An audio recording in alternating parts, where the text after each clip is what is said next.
Syllabus जारी करेगा। Subject परीक्षा पैटर्न पूर्णांक की इसमें पूरी जानकारी दी जाएगी।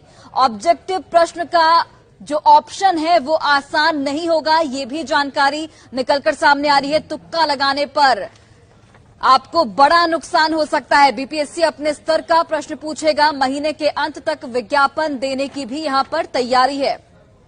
और चलिए, हमारे सहयोगी रजनीश इस वक्त जुड़ गए हैं। रजनीश, 16 मई तक सिलेबस भी जारी हो सकता है और महीने के अंत तक विज्ञापन देने की तैयारी, क्या कुछ जानकारी आपके पास?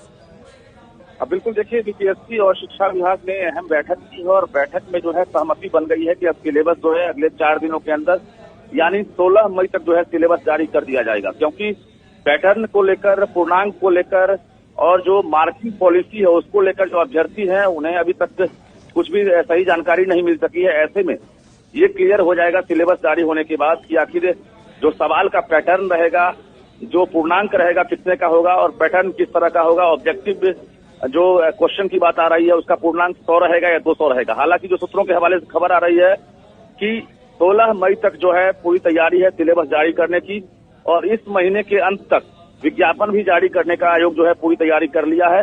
बता दें आपको कि शिक्षा विभाग के अपर मुख्य सचिव दीपक कुमार सिंह और लोक सेवा आयोग के जो अध्यक्ष हैं अतुल प्रसाद, दोनों ने बैठक की है और एक्सपर्ट के द्वारा ये सिलेबस तैयार कराया गया है। जिस सिलेबस में एक तरफ ये कहा जाए कि बीपीएससी अपने अनुरूप सवाल करने की तैयारी में है। अतुल प्रसाद ने ट्वीट करके भी जानकारी दे दी है कि आसान नहीं होगा तुक्का मारना। मतलब ये है साफ कि ऑब्जेक्टिव क्वेश्चन में जो है सिमिलर सवाल पूछे जाएंगे, यानी आप तुक्का लगाकर अगर चाहेंगे कि सही जवाब हो जाए तो आपको नुकसान हो सकता है। हालांकि ये भी साफ है कि नेगेटिव मार्किंग नहीं होगा, यानी जो हेडमास्टर की तरह जो परीक्षा होने वाली है, पहले ही इशारा मिल गया है कि जो पैटर्न होगा हेडमास्टर की जो परीक्षा इससे पहले आयोग ने लिया है उसी आधार पर परीक्षा टीचर बहाली में होगी। लेकिन ये क्लियर है कि अगले 4 दिनों में जो अभ्यर्थी हैं उनका इंतजार खत्म होगा और सिलेबस के बाद ये क्लियर हो जाएगा कि आखिर परीक्षा का पैटर्न क्या होगा, पूर्णांक क्या होगा। जी रजनीश, जिस तरीके से जो नियोजित शिक्षक है उनकी ओर से लगातार इस नियमावली का विरोध किया जा रहा है, लेकिन सरकार पर कोई असर होता यहाँ पर नहीं दिखता।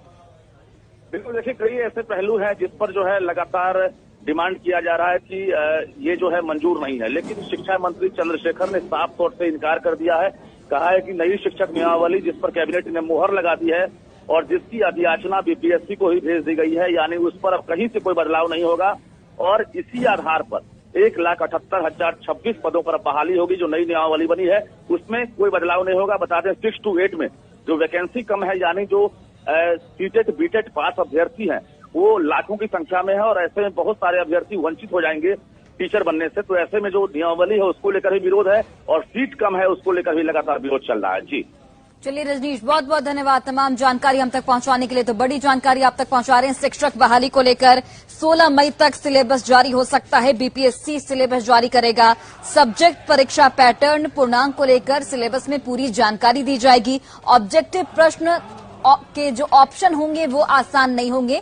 ये बीपीएससी की ओर से बाकायदा एक ट्वीट किया गया है जिसके तहत ये जानकारी साझा की गई है। तुक्का लगाने पर नुकसान हो सकता है, ये भी जानकारी साझा की गई है। अपने स्तर पर बीपीएससी जो प्रश्न पत्र है वो जारी करेगा। जो परीक्षा का जो पैटर्न होगा वो बीपीएससी के स्तर से जारी होगा। महीने के अंत तक विज्ञापन देने की भी यहाँ पर तैयारी है।